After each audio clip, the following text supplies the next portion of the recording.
Welcome to the Real Freedom Podcast, where we inspire you to pursue your passion to gain time and financial freedom through opportunities in real estate. I'm your host, Mike Swenson. Let's get some real freedom together. All right. Welcome, everybody, to another episode of the Real Freedom Podcast, where we talk about building time and financial freedom through opportunities in real estate. And so today, we are going to talk all about self-storage. And it's a topic that I've wanted to cover for a long time because I know a lot of people in the real estate space are interested in it. They want to learn more. And so we've got Jacob Vanderslice here, and Jacob is the principal at VanWest Partners. You're based out of Denver, and you guys focus on acquisition and management of self-storage centers and other opportunistic real estate throughout the US. And you have over $195 million in real estate assets. So definitely an expert on the topic, and love to chat more about what you guys do. So welcome to the show, Jacob. Mike, we're excited to be here, and thank you again for having us on. Very kind to you. As you mentioned, we're based out of Denver. We got started investing in real estate full-time about 15 years ago. We did a lot of single family in the earlier parts of our careers, up and down the Denver Front Range, all over the country though. We got into commercial real estate in 13 and 14. We've done a fair amount of adaptive reuse retail projects, kind of converting old buildings into restaurants, breweries, yoga studios, coffee shops. And then we got in self-storage in 2015. And we looked at the asset class for a while. We like the fact that it's been historically recession resistant, it's scalable, durable, repeatable. So we started off with a number of ground up development projects here in Denver. We're actually selling all of those at the end of May. Kind of our first really big round trip. We've sold some other deals here and there. And then we expanded to the Midwest in about 16. And most of our deals leading up to 19 were single asset syndications. And we launched our first fund in June of 19, closed that in August of 20, launched our second fund early 21. We closed that early this year in Q1. And we're in the process of launching Fund 3. So self-storage is mainly what we focus on. We've got 37 facilities around the country, got some development deals in the pipeline, some acquisitions in the pipeline, and it's been a good asset class so far.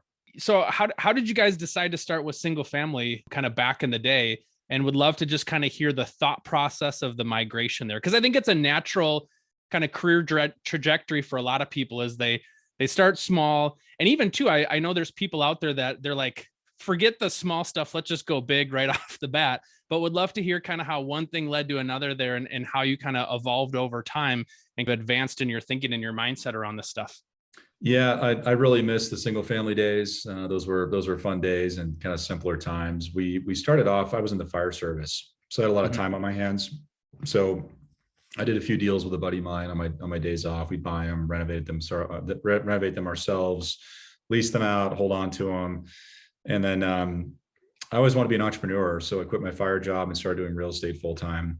And a lot of the deals that we did for many years were sourced at the auctions, or trustee sales is what we call them here in Colorado. And we'd show up with a stack of cashier's checks. We'd buy 2 to 8 deals a week, rehab them, sell them, run around town in our shorts and flip-flops. And it was a great business, but what we didn't like about it is it was kind of overly transactional, meaning you're buying, making better, and selling kind of too often and too quickly. And much to our everlasting regret, we didn't hold on to many of these as rentals. We should have. We had no idea how good the market would get, of course. Back in the day, financing was tougher. Market was a lot more frothy. It's getting frothy again, but that's another topic. So yeah, we did a lot of single family. We've done over 1,000 fix and flips and rentals over the years. So we were doing big volume, but the average transaction size just wasn't that big. And that was kind of one of the reasons we shifted to commercial, is just generally doing bigger transactions that are more cash flow focused than they are turn and burn focused. So that was kind of the genesis. We didn't really stop doing single family and start doing something else. We kept doing single family, and we layered in our commercial line of business. And the single family market tightened up so much, we basically shut the program down about 2 years ago. It was just too tough to find deals, and it's gotten even worse. There's a lot of people in Colorado that are better at deal flow on the single family side than we are, but we were just not finding the product type that made sense. So it's all real estate though, whether you're building a $20 million storage project or buying a small single deal. You just have to know what's it worth when you make it better. What does it cost to make it better? And you kind of back into what you can pay for it. Dipping into the self-storage piece, what made you guys think you wanted to start it? Is it just obviously the opportunity, the numbers, maybe hearing what other people have done and you're like, oh gosh, these returns are nice, we want to get into it too? Or what kind of put you over the tipping point to start to explore that as a real option?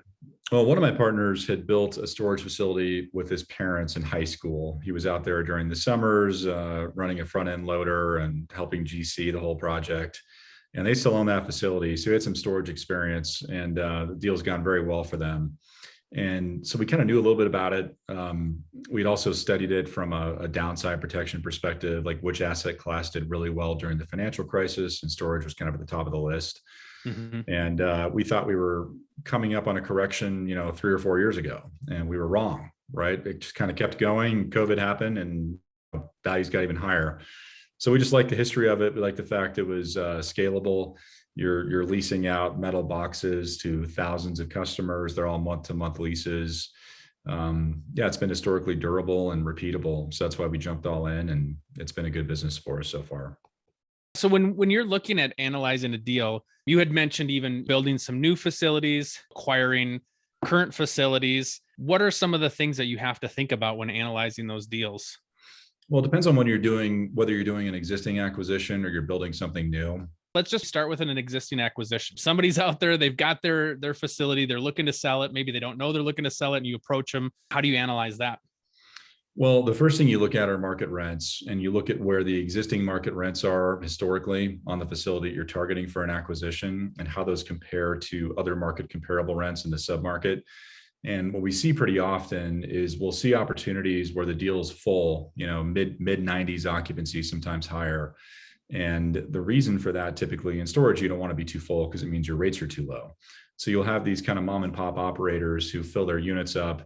They don't want to put to bear with rate increases or revenue management. They just want to keep it full and keep their cash flow coming in. So we'll target deals like that are below market rents.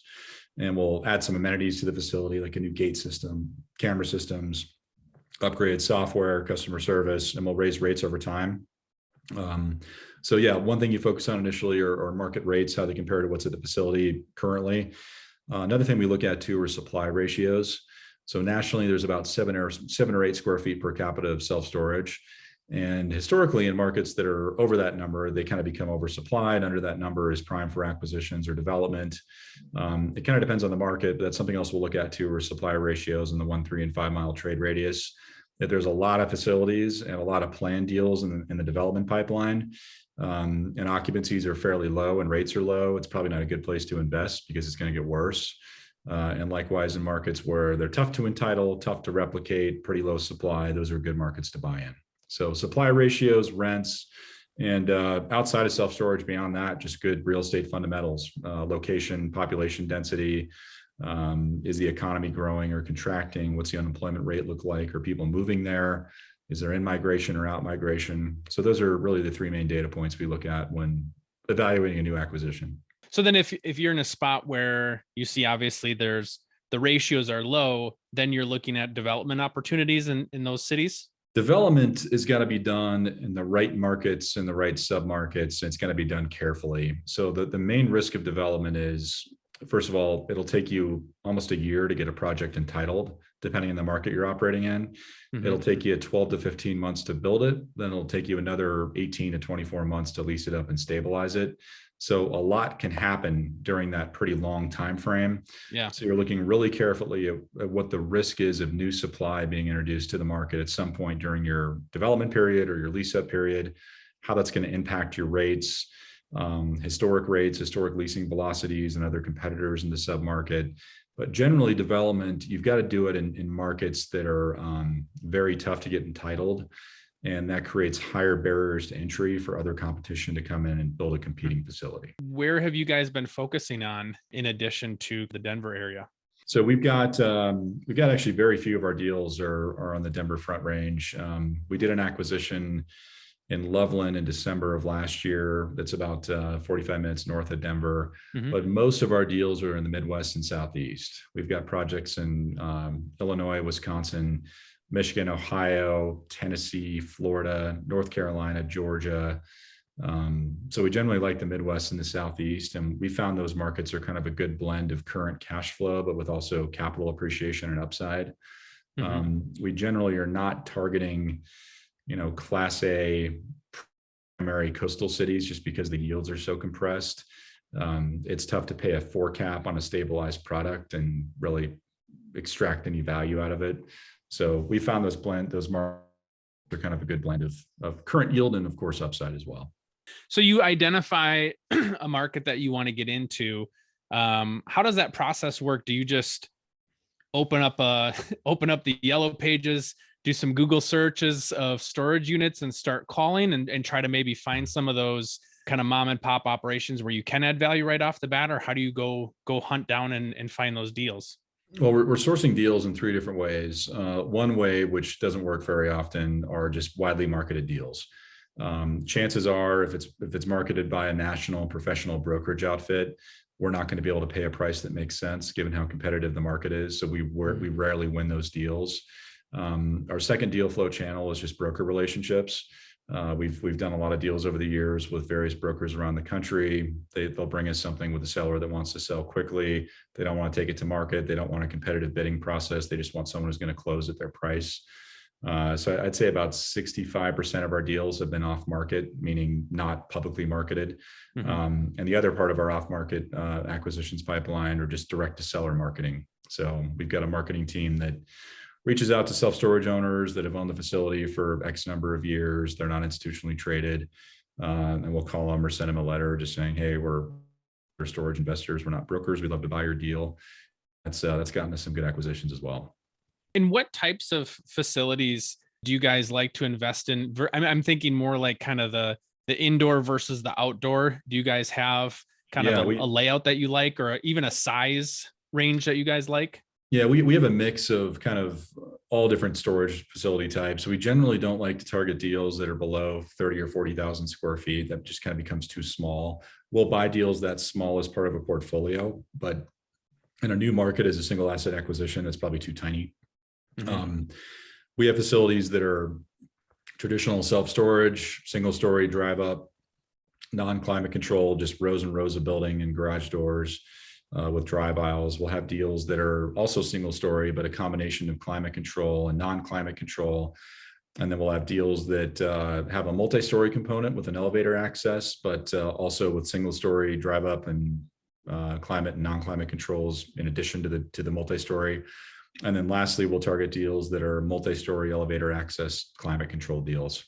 And those are generally in denser markets with lower supply ratios. What we've found on a lot of deals we've analyzed over the years, if it's an overly suburban location, people don't want to ride an elevator if they don't have to. They just want to walk in the main floor. So those first floor units will lease up very quickly and for pretty good rates. And the operator ends up cutting rates on the elevator access units much lower than they anticipated. So the multi-story strategy works, but it's got to be done in pretty infill, low supply locations. Yeah, I mean, that makes sense. I've always thought about that, driving through Minneapolis, there's a kind of a big self-storage facility off the main highway, and it's 3 or 4 levels high. And I always think as I drive by it at night when it's all lit up, thinking like, yeah, who wants to drive up, haul their stuff up 4 floors, haul their stuff back down 4 floors? It just doesn't seem very functional. Not just that, but if you have to push your cart, 100 feet to the elevator, wait for it to go up, push it another 100 feet to your unit, rinse and repeat 4 or 5 times while you load and unload. That's not something customers want to do unless there's not really any other options in the submarket. The self-storage that we've used in the past, it's just nice to be able to drive up, roll up the door, open up the pickup truck, throw the stuff in. Now we've got the problem where I think the last time I was helping somebody with a self-storage unit, it was one of those days where it was like -20 below wind chill. And so it's like, okay, we live in Minnesota, we've got to do this, but yeah, that makes a lot of sense. So how do people go about funding these then? What are options for them? If I'm sitting here saying, okay, Jacob, what you're telling me is really good here. I'm interested to learn more. How do they go about finding financing? Well, you can, if you want to invest in self-storage as an asset class, there's really 3 ways to do it. One way is to buy self-storage stock in the stock market, Extra Space, CubeSmart, Public. There's a lot of big players out there. The advantage to doing that is your position is very liquid. You could sell your stock and get a wire transfer to your Schwab account. But the disadvantage is, prices ebb and flow often, and you're also not getting any of the tax benefits. The second way to go out and invest in self-storage is to buy your own deal and operate it, but you have to invest a lot of time and money in doing that. And the third way to do it is to invest privately with private equity operators like us and other folks out there. And there's really two types of vehicles in the real estate investment world as people are out raising capital from private investors. One is a syndication, which is typically a single asset deal, one LLC, one address.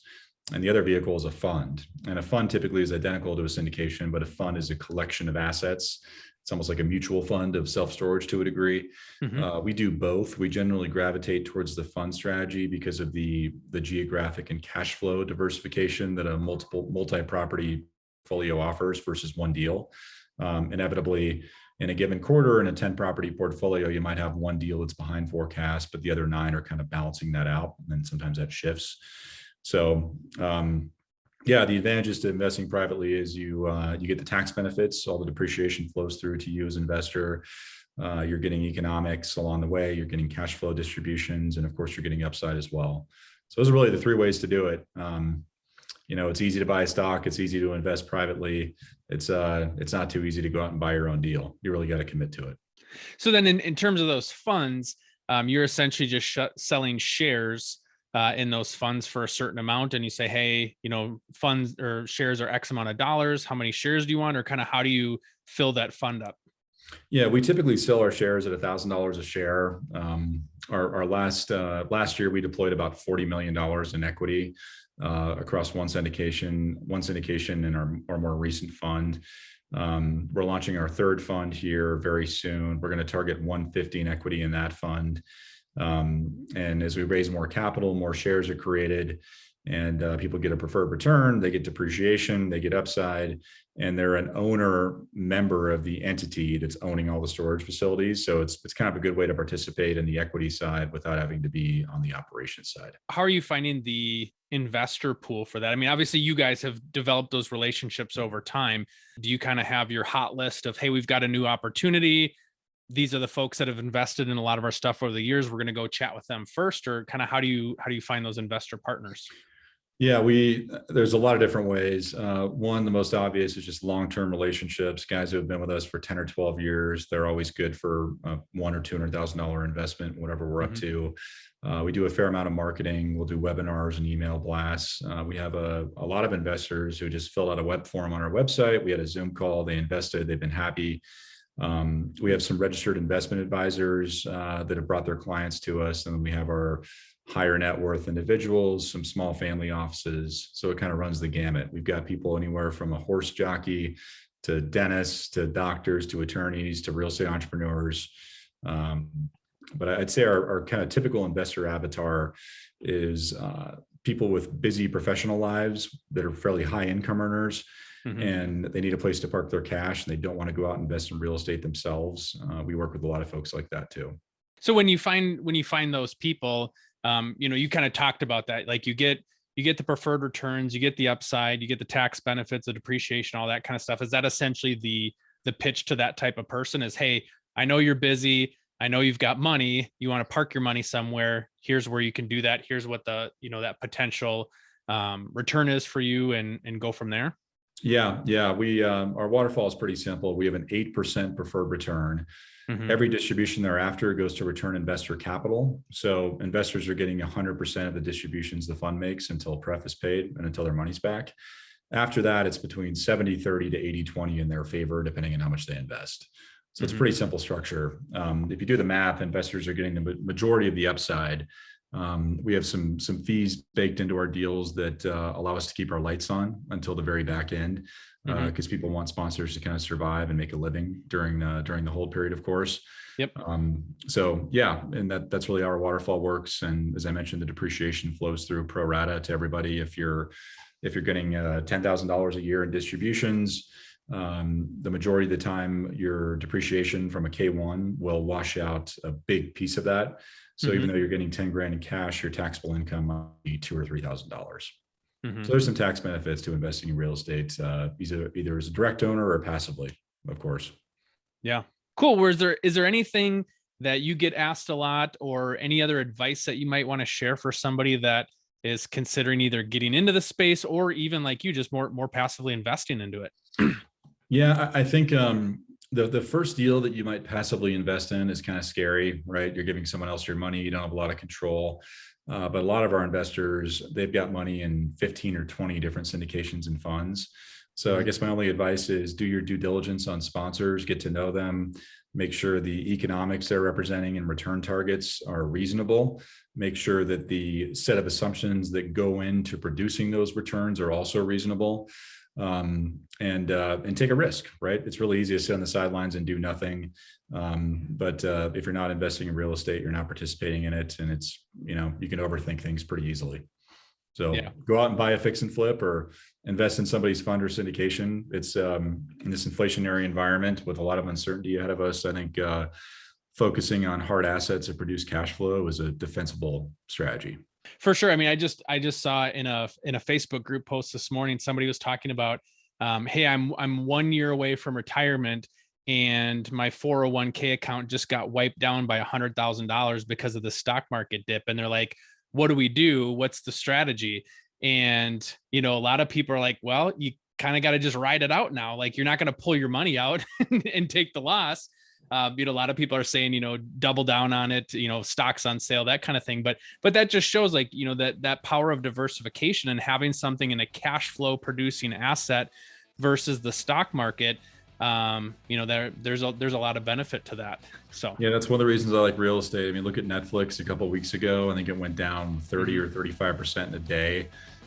Real estate's great. It doesn't go up 35% a day, but it doesn't go down 35% a day either. Right. It's a little more steady. Cool. Well, thanks so much, Jacob, for coming on the show. For people that want to learn more about you guys, how can they find you? Yeah, we always love to connect and talk shop about real estate. They can go to our website, which is vanwestpartners.com. They can email me, jacob@vanwestpartners.com, or hit me on LinkedIn, Jacob Vanderslice. Awesome. Well, thank you so much for coming on. It's really exciting to talk about self-storage. Like I said, we wanted to chat about it for a while, and you've got a lot of experience in it. Mike, we appreciate it. Thanks for having us on.